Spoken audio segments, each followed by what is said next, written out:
કે માં દેવી દુનિયા છે, માં મોનવી ના મન જેણા મોટા હોય,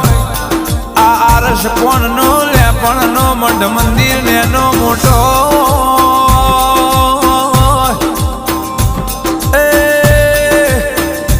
પણ એ ગોખલામાં